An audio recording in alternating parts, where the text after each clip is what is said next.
Isang pinagpalang araw sa inyong lahat. Tayo po'y magninilay sa salita ng Diyos, ang pinagmumulan ng awa at tawa ng ating buhay, ang salitawa.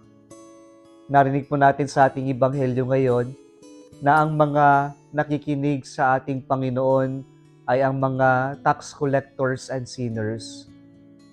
Nakita ito ng mga Pariseo at mga Eskriba.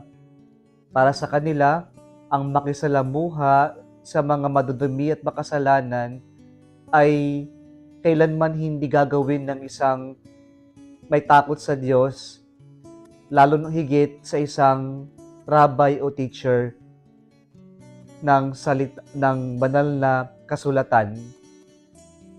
Kung ito ay labag na sa kanilang gawain o kaya naman sa kanilang estado bilang mga Pariseo, Skriba at mga guro ng batas, ang makikain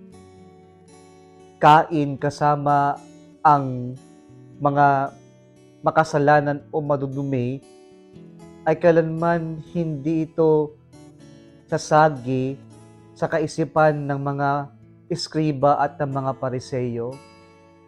Kaya po hindi maganda yung tingin nila sa ating Panginoong Hesukristo.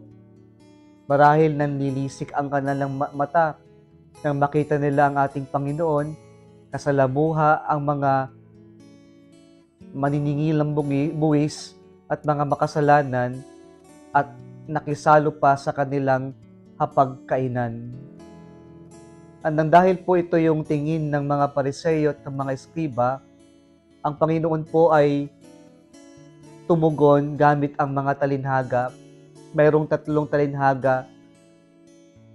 Ang dalawa ay nasa ating Ebanghelyo ngayon at yung isa ay yung famous na The Prodigal Son or the Parable of the Merciful Father. Ngunit sa atin po ngayon ay yung tinatawag nating The Parable of the Lost Ones.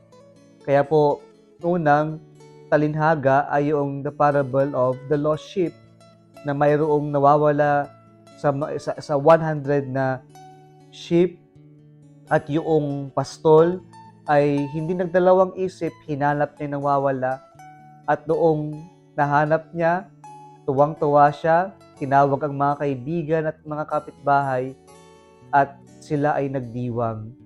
Sabi ng pastol, "Celebrate with me, for I have found my lost sheep. I tell you the same way, there will be more rejoicing in heaven over one repentant sinner than over 99 decent people who do not need to repent."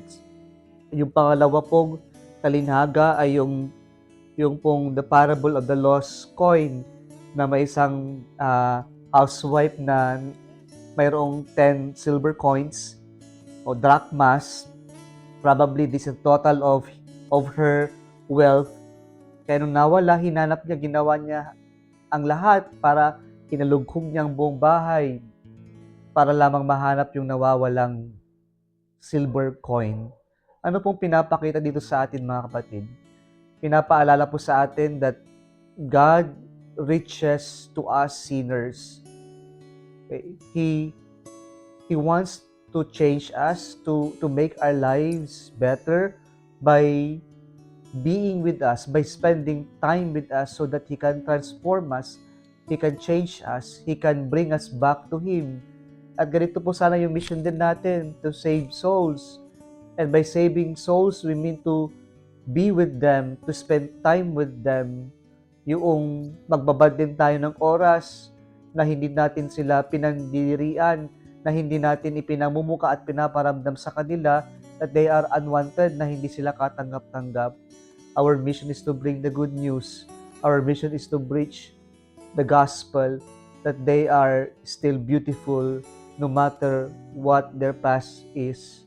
Na sana po ito yung ating mission, na sila ay katanggap-tanggap pa rin at sila ay mayroon pa rin pong halaga at mayroon din silang pong pagkakataon na tumanggap ng mabuting balita upang magbago at magbalik loob sa Diyos. Pangalawa po, sana po maramdaman natin sa Ebanghelyo natin ngayon na lahat tayo ay mahalaga sa Diyos.